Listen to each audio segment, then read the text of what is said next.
Okay, welcome back to Scouching's 2022 NHL Entry Draft Recaps. So, the Montreal Canadiens are next. Boy, howdy, they had a couple of days. So, with the first pick, they took Ery Slifkovsky. Now, I was honestly a little bit surprised that they went this way, but I get it. I could see how he could be the best player in this draft in a couple of years. Big, resilient, pretty skilled, got better with his playmaking as the year went on. And he was just outside of my top 3 list of guys that were in my top tier. And you know what? I would have easily thought about Slifkovsky as high as 2 or 3. But 1, yeah, I mean, it's a bit of a risk, I think, for Montreal. I get it, though. He's big and strong and, you know, if a lot of people have been using the words Jaromir Jagr about him, and I don't know, is that who he is? I can't say it's impossible, but that's, I think, the absolute maximum I think you're going to get out of Slifkovsky. But if he, you know, gets a bit lighter on his feet, gets a bit quicker and a bit more skilled, then I can absolutely see a much, much more effective offensive player here down the road. We'll see what happens with him. It'll be fascinating to see how his career goes in Montreal, and I'll be curious to see back in 5 years where he goes. But they also followed that up with Philip Mashar at 26, who I really like. I thought that was a great pick at 26. I had him ranked 13th. You know, really dynamic, really great skater, pretty good skill, reads the ice pretty well. Again, I think he's a guy where you're looking at his skating ability and building around that more than anything. And you could do a lot worse at 26. And I think some teams maybe aimed a little low, aimed for maybe some better finishers than what Mashar is right now. But I think Mashar has all the potential in the world to be a really, really interesting sort of second, maybe third line guy, whether it's at the wing or center. I saw him play both positions, and he played both pretty well. At 33, they took Owen Beck. First pick on day 2. I like Owen Beck. I think he's a rock-solid guy. I mean, I think that he'll be at the very worst an extremely good OHL scorer, and next year, and when he's in the AHL and NHL, the pace might be a bit of an issue.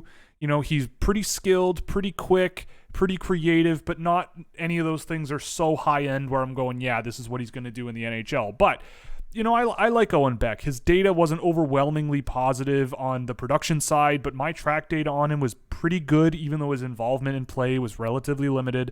He's a pretty good pick. I mean, I might not have picked him at 33, but I mean, if they had picked him at 62 and the guy that took at 62 went 33rd, I'd be more than happy with Lane Hutson at 62. Just a huge pickup. I mean, I had Lane Hutson ranked at 24. One of the most creative and dynamic offensive defenseman, especially in the offensive zone, that you're going to find. I mean, if his footwork and if his ability to generate speed comes a step or two in college, like, I think he's lights out. He's deceptive and dynamic and creative. Loves to push one side and flip to another side with the puck in the offensive zone and make space for himself and try to make plays. I have all the time in the world for Lane Hutson, and getting him at 62 to me is borderline larceny, and that's why he ended up in my list at 38 for Team Scouching this year. At 75, they took Vinzenz Rohrer. I was not huge on Vinzenz Rohrer, to be perfectly honest. I mean, I see the potential. He's very young. I think he works extremely hard.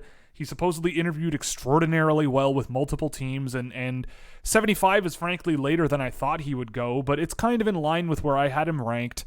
You know, he's a skilled player and earns a lot through the hard work he puts in on the ice. I don't think I think there's a ways to go for a really high-end NHL player, and I think he'll either get there or he just won't be in the NHL at any point. I feel like there's no bottom 6 potential there for him. He's either going to be a good offensive scorer with Rohrer the scorer. I think there's going to be enough offensive potential that's possible, but the runway is long, luckily, with him.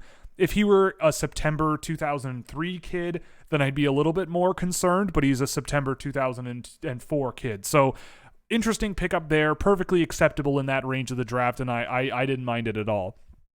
Adam Angstrom at 92 was also pretty interesting. I think there's a nice low ceiling, high floor for Angstrom. Pretty mobile and fluid on his feet, pretty skilled. You know, a little older for a first-time eligible, but that doesn't really matter to me. He was on my watch list pretty much all year long. A really interesting sort of low baseline player with a solid floor of talent that you might be able to get eating minutes in the NHL one day. At 127, they took Cedric Gandalf. I saw him more and more as the year went on, and he ended up on my list at the end of the year. He was ranked for me. I liked the sort of shiftiness and the shooting ability that he brought. I liked him more than Servac Petrovsky, for example, if we're talking about guys on Owen Sound. I thought Gandalf was a good player all around. Again, similar to Owen Beck, I can see him being a really good OHL scorer, but not sure it projects to the next levels as he is now. But I also didn't get the chance to like track him or look at him in great detail. But I did like what I saw. And when I watched him and Petrovsky over the course of the last few months of the year, I definitely saw stuff that I liked out of both of them, and they both deserved a shot at being drafted and ranked on my list. So we'll see what happens with Gandalf, but it's another one of these guys where there's good skill, a good fundamental baseline of all-around talent to work with, and maybe they get something out of him down the road. And I think there is potentially a role for him as maybe a bottom six guy relative to a guy like Vinzenz Rohrer, who maybe doesn't really have that upside. But Gandalf, we'll see what happens. It's 127. We're starting to get into the weeds a little bit here. And speaking of which, Jared Davidson at 130. This was one of the guys, the first of four guys that they drafted that I had never seen before. I mean, if I thought if you were drafting a re-entry from the Thunderbirds, a guy like Jeremy Hansel would have been the name that I would have considered. But he was productive, even if I think I didn't see much in my viewings after the draft that really led me to go, yeah, I'm going to draft this guy in the draft. I think, there were, exciting options were a little limited at 130, but I'm not sure that he has the pace, the agility, the creativity, or anything to really move the needle at the next level. For him, I saw a lot of, he'd receive passes in the neutral zone, take a couple of strides, get closed out with pressure and dump it in the offensive zone, and not really have the speed or the intensity to sort of follow up and get those pucks, in the offensive zone. Facing pressure at the offensive blue line was a bit of a problem as well. I think there was a lot more exciting, younger options I would have swung on, but it's 130th overall, so whatever. Emmett Croteau, a really nice feel-good pick. There's First Nations history with Croteau. Didn't perform particularly well. I mean, it's a late-round goaltender pick.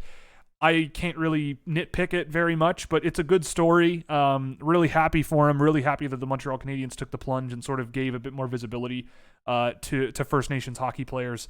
And there is value to that in my POV, in my personal opinion. So we'll see what happens. He's a goaltender.